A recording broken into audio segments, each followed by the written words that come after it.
Nenhum segredo pode ser guardado para sempre, nem mesmo aquele que envolve vidas de outro planeta.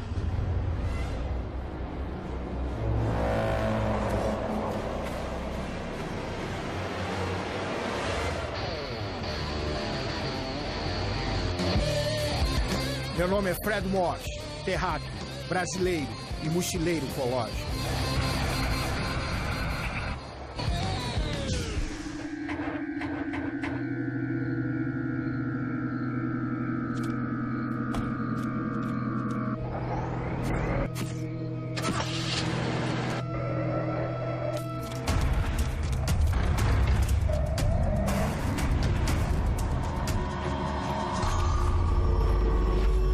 Eu e minha equipe vamos colocar o pé na estrada em busca de diferentes fenômenos extraterrestres.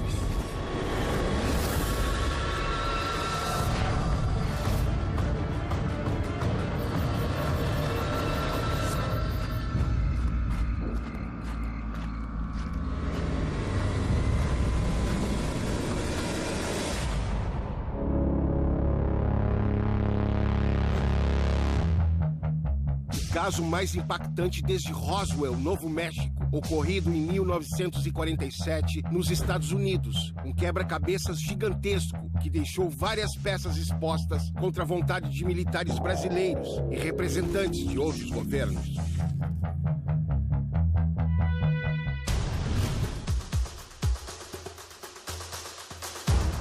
Varginha, região sul de Minas Gerais, lugar onde os homens de preto aterrissaram para comprar o silêncio de quem testemunhou o resgate dos restos de uma nave alienígena ou esteve frente a frente com criaturas extraterrestres capturadas com vida em território nacional. Começa todo o perímetro de onde a nave se acidentou. A partir daquela árvore ali. Isso, a partir dessa árvore, todo esse pasto.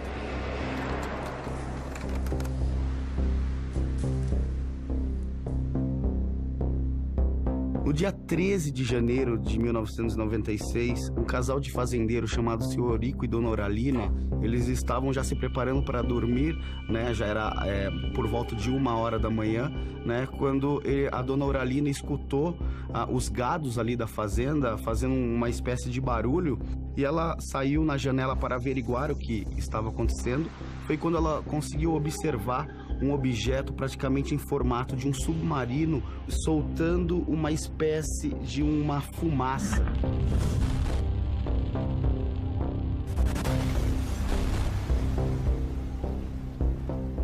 Foi daí que ela voltou para dentro e chamou o seu marido, o seu Eurico. Eles observaram que esse objeto foi em sentido para Varginha.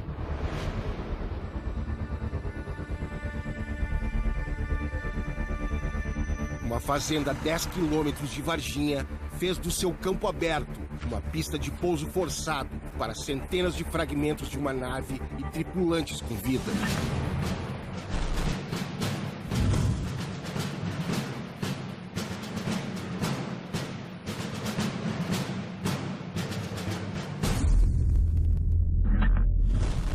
Segundo depoimentos apurados pelos ufólogos, os fragmentos espalhados por dezenas de metros se pareciam com lâminas de alumínio, enquanto o perímetro foi rapidamente isolado por caminhões do Exército. O contato de terceiro grau com possível extraterrestre em Varginha, a 20 quilômetros da Fazenda Maioline, daria início a uma grande investigação do caso envolvendo os maiores nomes da ufologia nacional. Que é um caso que envolveu a queda de uma nave, o recolhimento dos seus fragmentos por forças militares, no caso do próprio Exército Brasileiro, e o recolhimento de pelo menos parte da sua tripulação, com o envolvimento não só do Exército, mas do Corpo de Bombeiros e também da própria Polícia Militar do Estado de Minas Gerais.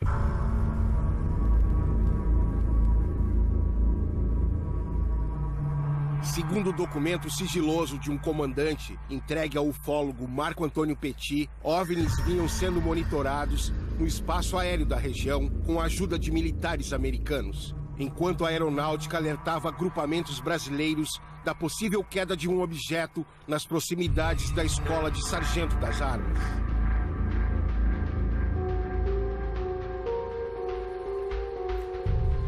Marco, essa teoria de que os militares já estariam sabendo de um suposto pouso de uma nave extraterrestre, tu acredita que isso seja real? Olha, Fred, sim, ele é real, sim. Desde agosto de 95, né, as nossas Forças Armadas, elas estavam sendo instruídas pelos americanos.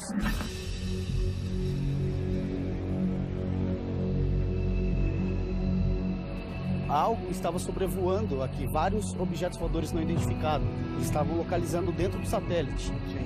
Então foi aí que as nossas Forças Armadas receberam e já ficaram de prontidão.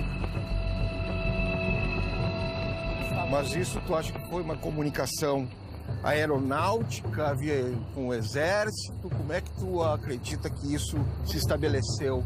Sim, olha, primeiro eles entraram em contato com o nosso ministro da Defesa, e aí o ministro da Defesa já tomou as principais precauções. Sim. Né, para tá. Aí o exército já foi avisado, porque a unidade militar mais próxima de segurança máxima que eles tinham aqui no perímetro seria a ESA, a Escola de Sargento das Armas.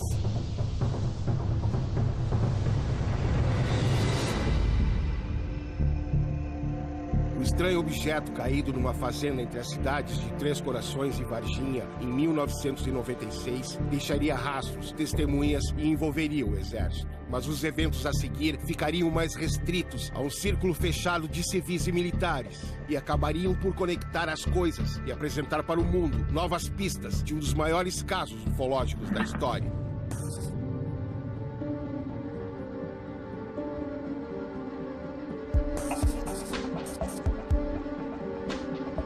No dia 20 de janeiro, às 10h30 da manhã, era um sábado, num bairro chamado Jardim Andere, aqui na cidade de Varginha, populares ali de um bairro começaram a avistar numa mata próxima um bicho totalmente anômalo, na qual as crianças e outras pessoas que estavam ali na rua começaram a atacar pedra nessa criatura.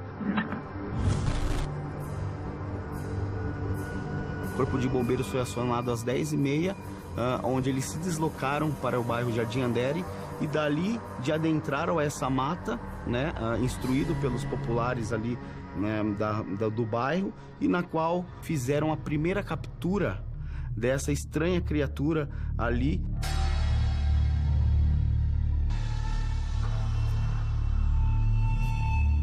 No mesmo dia 20, a diarista Kátia Xavier, né, e as duas outras amigas, a Liliane e Valquíria Silva, passaram rente a um muro de um terreno baldio, e foi bem nesse momento onde a Liliane estava um pouquinho à frente, ela mencionou: gente, olha ali.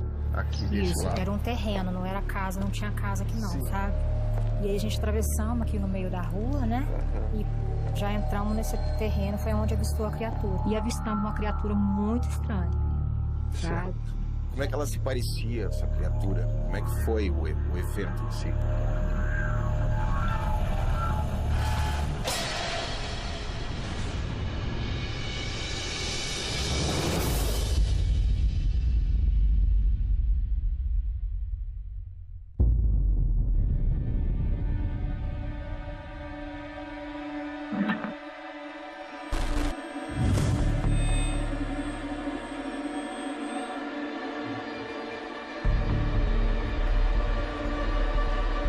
Três amigas mudariam radicalmente o curso de suas vidas ao decidirem mudar o percurso de volta para casa.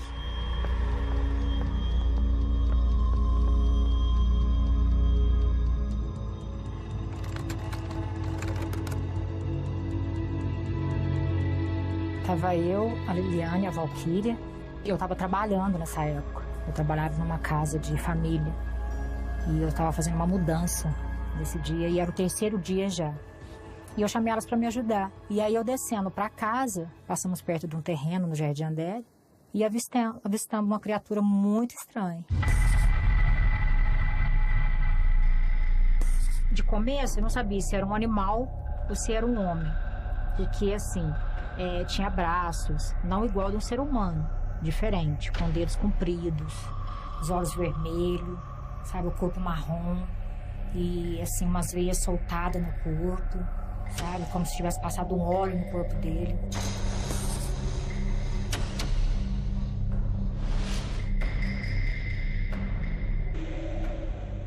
Quando foi no domingo, no dia 21 de janeiro, o pesquisador, o Birajara Franco Rodrigues, ficou sabendo do depoimento já através da vizinhança. E já no dia 21, resolveu ir até o local e entrevistar as meninas. E começar uma série de investigações que praticamente compôs tudo que nós hoje sabemos do caso Varginha. É claro que ele não foi sozinho, não fez essa investigação sozinho. Vários ufólogos de vários locais do país vieram aqui para dar o apoio.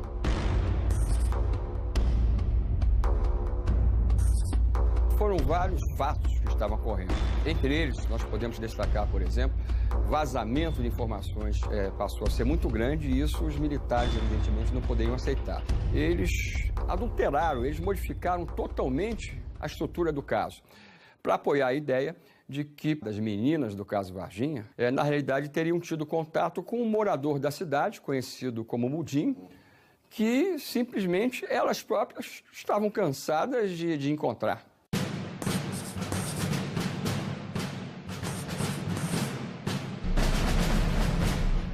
Foi uma coisa tão rápida que na minha mente parecia que foi uma eternidade que eu fiquei ali olhando e foi onde eu vi os olhos que era vermelho, grande, vermelho, e passou uma sensação, sabe? Como você vê um ser humano, aquele sentimento assim, eu estou sofrendo, eu estou agoniado, sabe?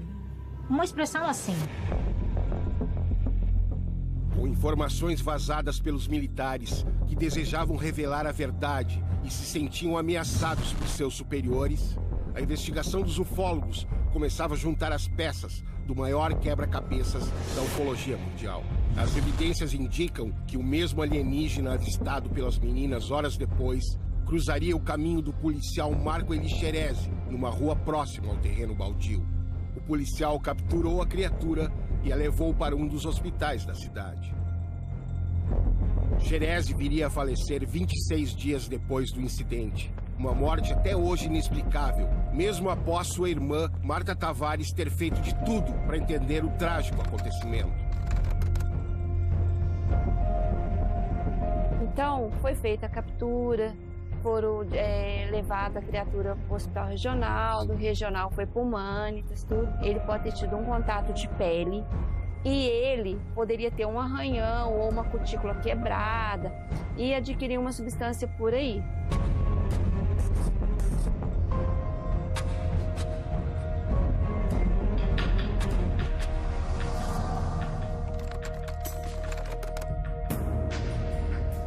Na entrada do hospital, parecia um paciente com uma infecção. Aparentemente, infecção urinária e uma pneumonia. A única hipótese médica que nós temos para a morte dele foi uma imunodeficiência. A pessoa tomando um antibiótico, que a bactéria está sensível, se a pessoa não tiver uma boa imunidade, ele não consegue resistir à infecção. E é isso que nos leva a pensar numa imunodeficiência. Inclusive, até antes dele morrer, eu entrei dentro do CTI.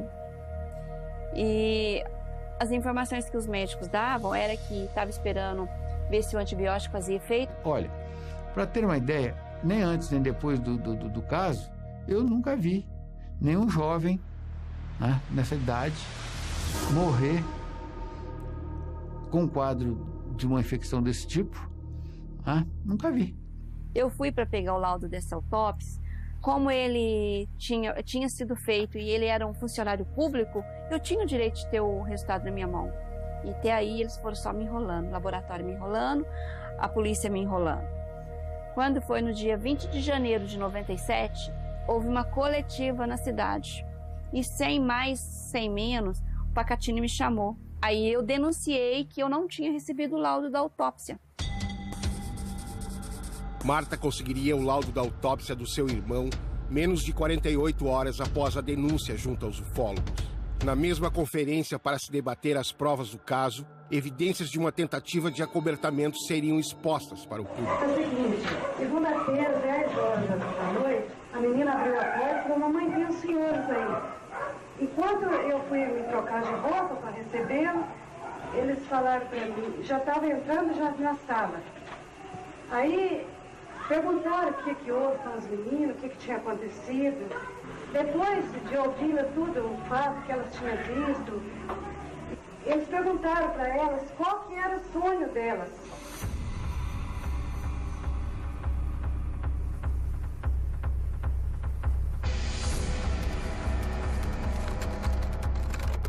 Eu creio que eles vieram fazer tipo um suborno para mim.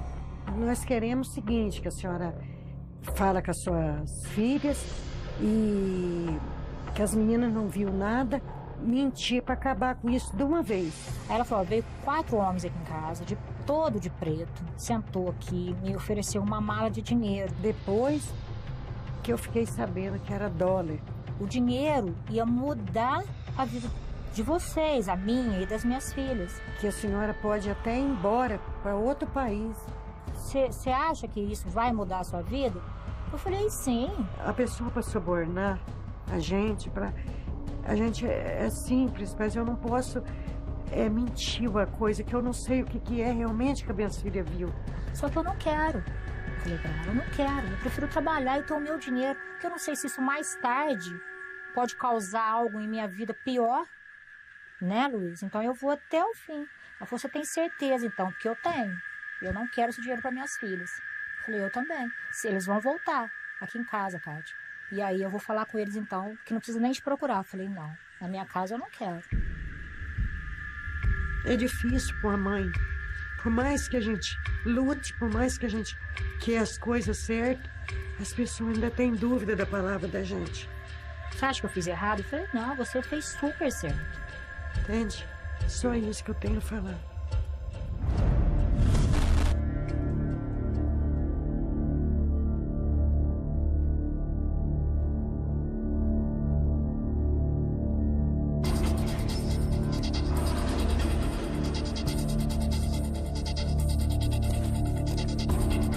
A gente soube por testemunhas militares que houve essa captura, essa operação aqui em Varginha. Militares que participaram diretamente das operações do caso Varginha, que, por exemplo, transportaram até os seres capturados, eles queriam que essa verdade chegasse ao público. E alguns até tiveram a coragem de se deixarem realmente gravar.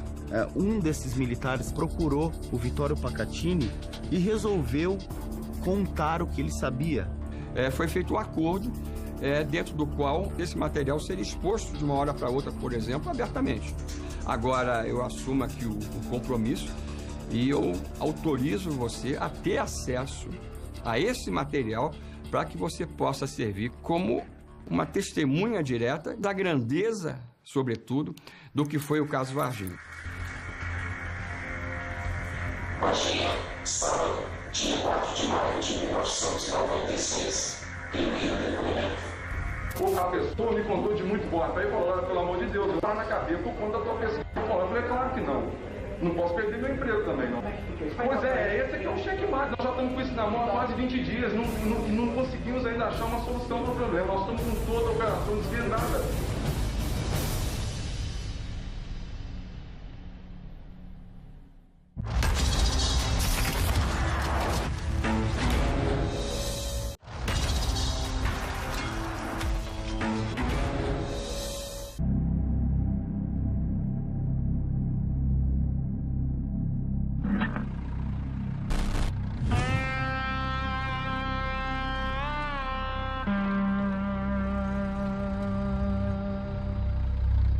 Ao receber os vídeos das mãos do ufólogo Marco Antônio Petit, contendo o depoimento de militares que capturaram e transportaram um ser extraterrestre, o pesquisador Marco Aurélio Leal seguiu as orientações para que assistíssemos às gravações num lugar secreto, nos arredores da cidade de Varginha.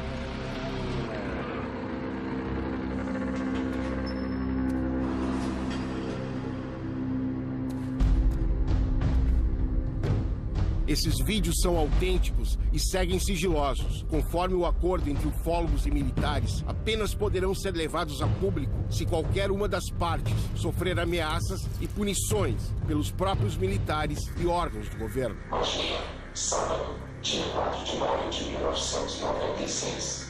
Primeiro depoimento.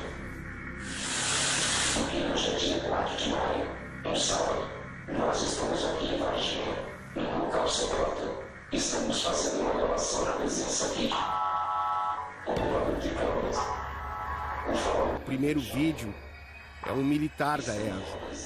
Ele é um motorista que participa de um transporte de uma criatura do hospital para a escola de sargento das armas.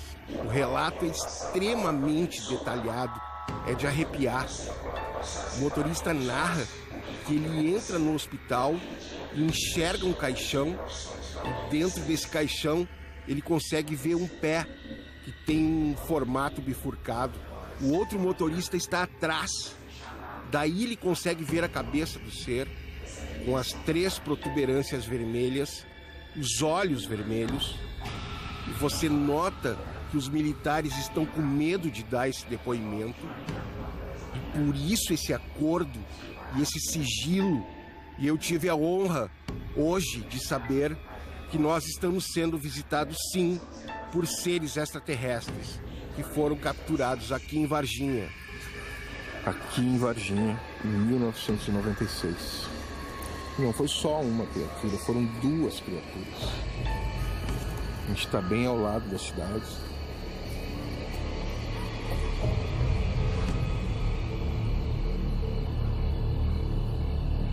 Como é que essas criaturas chegaram em Varginha, já que a gente está a pelo menos uns 20 quilômetros de lá? Né? Qual é a tua teoria para explicar isso? Certo, essa é uma das dificuldades de a gente responder, todos os pesquisadores, né? Uma das teorias que mais eu achei mais interessante é que aqui nesse matagal que nós vimos, ele passa uma linha férrea. Teriam as 2 criaturas percorrido dezenas de quilômetros, seguindo a via férrea até o bairro Jardim Andere, onde acabariam capturadas? Então retornado ironicamente até a região próxima à queda de sua nave, em caminhões do exército, uma dentro de um caixão e a outra ainda com vida?